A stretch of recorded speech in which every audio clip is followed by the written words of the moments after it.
नमस्कार. मी तुम्हाला बरेच प्रकारचे पेज दाखवलेले आहेत. तर ज्वारीचं पेजला कमेंट्स पण खूप आलेले आहेत छान छान. आणि त्याचप्रमाणे मी गव्हाचं पण लापशी वगैरे करून दाखवलेली आहेत, त्याला पण कमेंट्स वगैरे छान आलेले आहेत. पण आज हे जे करून दाखवणार आहे, हे जे पेज आहे ते बाजरीच्या पिठाचं पेज आहे. हे बाजरीच्या पिठाचं पेज फक्त डिलिव्हरी झालेल्या बायकांना किंवा मोठ्यांना चालतं, प्रौढांसाठी चालतं. पण लहान बाळांसाठी हे अजिबात बाजरीच्या पिठाचं पेज द्यायचं नाही. कारण ज्वारीचं पिठाचं पेज दाखवल्यानंतर मला कमेंट्स आल्या की लहान बाळांना दिलं तर चालतं, पण ज्वारीच्या पिठाचं पेज हे लहान बाळांना दिलं तर चालतं, पण बाजरीच्या पिठाचं पेज हे लहान बाळांना अजिबात द्यायचं नाही. हे फक्त पीठ जे बनवते ते डिलिव्हरीच्या लेडीजसाठी आणि ते कारण अतिशय पौष्टिक असतं. डिलिव्हरीच्या लेडीजसाठी हे बाजरीच्या पिठाचं पेज हे अतिशय पौष्टिक असतं आणि प्रौढांसाठी बनवत आहे. तर त्यासाठी लागणारं साहित्य आहे बाजरीचं पीठ, मीठ, लसूण, जिरे, तीळ, तेल आणि पाणी. तर आता सर्वप्रथम आपण तेल टाकून घेऊयात. यामध्ये तुम्हाला जर हळद आवडत असेल तर हळद पण टाकू शकतात, पण मी बिना हळदीचं करणार आहे. आता मी तेल हे गरम करायला ठेवलेले आहे. पण डिलिव्हरीच्या लेडीजना देताना किंवा प्रौढांना देताना हे तेलाच्या ऐवजी तुम्ही तुपाचा पण वापर करू शकतात. तर मी तेल हे घेतलेलं आहे, तेल गरम करायला ठेवलेलं आहे. आता हे जे पीठ आहे आपण त्यामध्ये पाणी टाकून एकत्र करून घेऊयात. पाणी टाकून हे मिक्स करून घेतलेलं आहे, ज्याच्यामुळं पाण्यात टाकल्यानंतर ह्याच्या गाठी नाहीत होणार. आता तेल हे तापलेलं आहे. आपण त्यामध्ये जिरे टाकून घेऊयात. कोणाला हिंग आवडत असेल तर हिंग पण टाकलं तरी चालते. जिरे,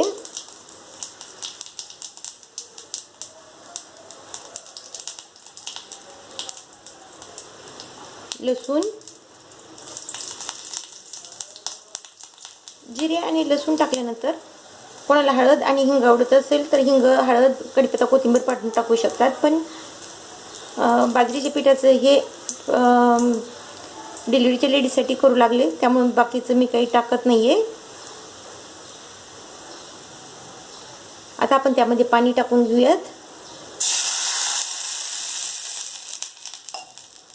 आता पाणी हे चांगलं उकळल्यानंतर मग ह्याच्यामध्ये आपण मीठ आणि तीळ टाकून घेऊयात.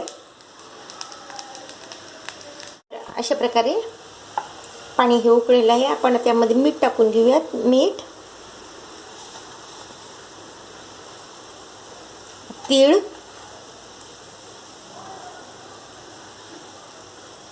आणि हे जे बाजरीचं पीठ पाण्यामध्ये मिक्स जे केलेलं आहे ते पाणी उकळल्यानंतरच टाकायचं.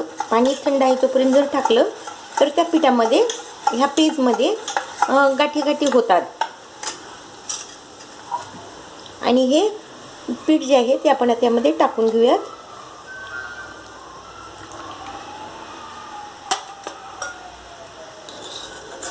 आणि हे 2 ते 3 मिनिट सतत हलवत राहायचं, जेणेकरून पाणी ते आपण जे थंड पाणी टाकलेलं आहे ते गरम होईपर्यंत आपण हलवत राहायचं.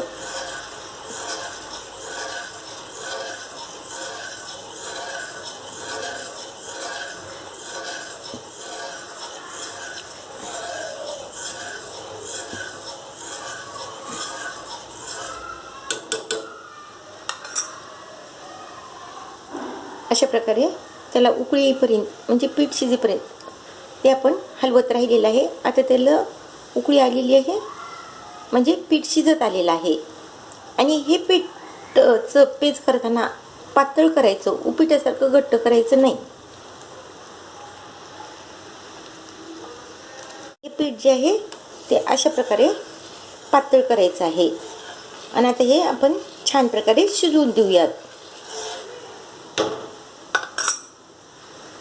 अशा प्रकारे पेज हे शिजत आलेलं आहे. ह्या पेजवर आपण तूप टाकून खायचं आहे, ज्याच्यामुळं ह्या पेजची टेस्ट अजून छान लागते.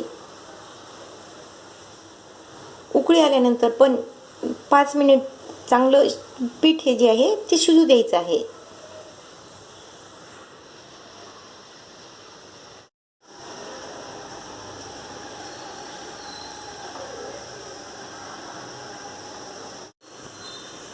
तर अशा प्रकारे झालेलं आहे बाजरीचं पातळ पेज. हे पेज जे आहे ते माता लोकांना, माता म्हणजे जे डिलिव्हरी झालेले आहेत त्या लेडीजसाठी अतिशय उपयुक्त आहे. एक तर बाजरीनं दूध पण जास्त येते आणि पातळ केल्यानंतर आणि त्यामुळं पण दूध जास्त येते. त्यामुळं हे बाळंतीणबाईसाठी अतिशय उपयुक्त बाजरीचं पेज आहे. तर तुम्हाला जर हा व्हिडिओ आवडला असेल तर लाईक करा, शेअर करा, सबस्क्राईब करा आणि कमेंट्स करा. धन्यवाद. ह्यामध्ये आता थोडंसं तूप टाकून घ्यायचं आहे.